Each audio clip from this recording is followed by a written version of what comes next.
حضرت محمد مصطفیٰ صلی اللہ علیہ وآلہ وسلم بار بار امام حسین کو بلند کر کے دنیا کو یہ بتاتے تھے کہ یہ حسین مجھ سے ہے اور میں اس حسین سے۔ اے لوگو، اگر اس حسین پہ کوئی مشکل وقت آ جائے اور یہ تم سے مدد طلب کرے تو اس کا ساتھ دینا، کیونکہ یہ جنت کے جوانوں کا سردار ہے، میرا خون ہے، میری اولاد ہے۔ لیکن افسوس، ابھی رسول اللہ کی رحلت کو تھوڑا وقت ہی گزرا تھا کہ کربلا کے میدان میں ایک طرف 9 لاکھ کا مجمع تھا تو دوسری طرف وہ حسین جس کو اللہ کے رسول اپنے کندھوں پہ سوار کرتے تھے۔ امام حسین علیہ السلام اپنے نانا کی امت سے بار بار کہتے رہے کہ کیوں میرا رستہ روکا ہے؟ اے لوگو، پہچانو، میں تمہارے نبی کا نواسا ہوں۔ کیوں 3 دن سے میرے بچوں کو پیاسا رکھا ہے؟ کیوں میرے عزیز و اقارب کو شہید کیا ہے؟ بتاؤ، کیا میں نے رسول اللہ کی شریعت میں ترامیم کی ہے؟ کسی انسان کا حق کھایا ہے؟ کسی انسان پہ ظلم کیا ہے؟ اتنے میں فوج یزید ایک آواز میں کہنے لگی، اے حسین، ہم سب تجھے تیرے بابا علی کے بغض میں قتل کر رہے ہیں تاکہ یزید ہماری جھولیاں دولت سے بھر دے۔ امام حسین نے فرمایا، اے لوگو، آج جس اسلام کا علم تمہارے ہاتھوں میں بلند ہے، یہ علم میرے بابا علی نے بلند کیا۔ مت بھولنا، خیبر و خندق میں اگر علی نہ ہوتے تو اسلام کی فتح ناممکن تھی۔ وہ علی جس نے پوری زندگی اسلام کی تبلیغ کی، حق کو بلند کیا، رسول اللہ کی حفاظت کی، آج اس علی کو یہ اجر دے رہے ہو۔ اللہ کے رسول نے بار بار میرے بابا علی کا ہاتھ بلند کر کے فرمایا تھا کہ جہاں حق ہوگا وہاں علی ہوگا، جہاں علی ہوگا وہاں حق ہوگا، اور آج اس علی اور اولاد رسول کو یہ اجر دے رہے ہو۔ اتنے میں یزید کی فوج کے سپہ سالاروں نے دیکھا کہ کہیں فوج میں بغاوت نہ ہو جائے۔ اے شمر، کیا دیکھ رہے ہو؟ حملہ کرو۔ بس لاکھوں کی فوج نے جب رسول اللہ کے نواسے پہ حملہ کیا، امام حسین علیہ السلام نے اللہ کا نام لیا اور ذوالفقار کو نیام سے نکالا۔ تاریخ گواہ ہے، ایک طرف لاکھوں کا مجمع اور ایک طرف 3 دن کا بھوکا پیاسا حسین ابن علی۔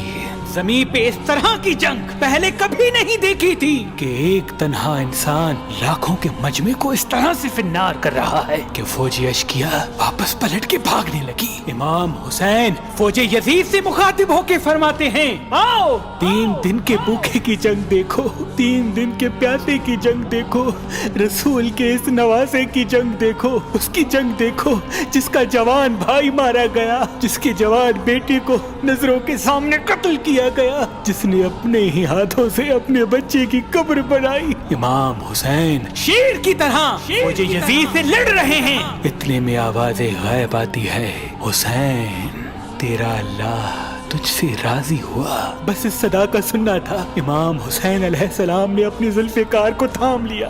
اتنی میں عمر بن سعد کہتا ہے، شمر، کیا دیکھ رہے ہو؟ یہ علی کا شیر ہے، اس کو مات دینا ناممکن ہے، جاؤ خیموں کو آگ لگا دو۔ بس کچھ ظالموں نے بیبیوں کے خیموں کو آگ لگا دی اور کچھ امام حسین کو دور سے تیر مارنے لگے۔ امام حسین کبھی بیبیوں کے خیموں کی طرف بڑھتے ہیں، کبھی فوج کی طرف جاتے ہیں۔ عمر بن سعد اور شمر نے فوج کو 4 حصوں میں تقسیم کر دیا اور یہ کہا کہ کوئی بھی حسین کے قریب نہ جائے، جس کے پاس جو چیز ہے وہ دور سے حسین کو مارے۔ جس کے پاس نیزہ تھا اس نے نیزہ مارا، جس کے پاس تیر تھے وہ تیر مارتا رہا، جس کے پاس برچیاں تھی وہ برچیاں مارنے لگا۔ تاریخ نے لکھا جس کے پاس مارنے کے لیے کچھ نہ تھا وہ کربلا کی کرب زمین سے مٹی اٹھا کے امام حسین کی طرف پھینکتا رہا۔ امام حسین کے جسم مبارک پہ ہزاروں زخم لگتے رہے، آپ کے جسم مبارک پر اتنے تیر تھے کہ آپ کا جسم مبارک نظر تک نہیں آ رہا تھا۔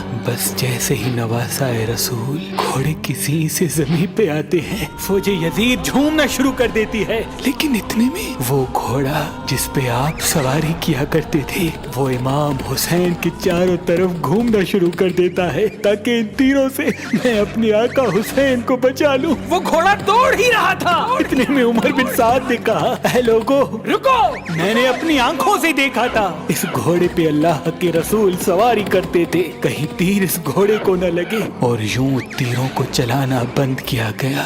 افسوس ہے ان لوگوں کو اس گھوڑے کا تو احترام معلوم تھا جس پہ رسول اللہ سواری کیا کرتے تھے، لیکن اس حسین کا احترام بھول چکے۔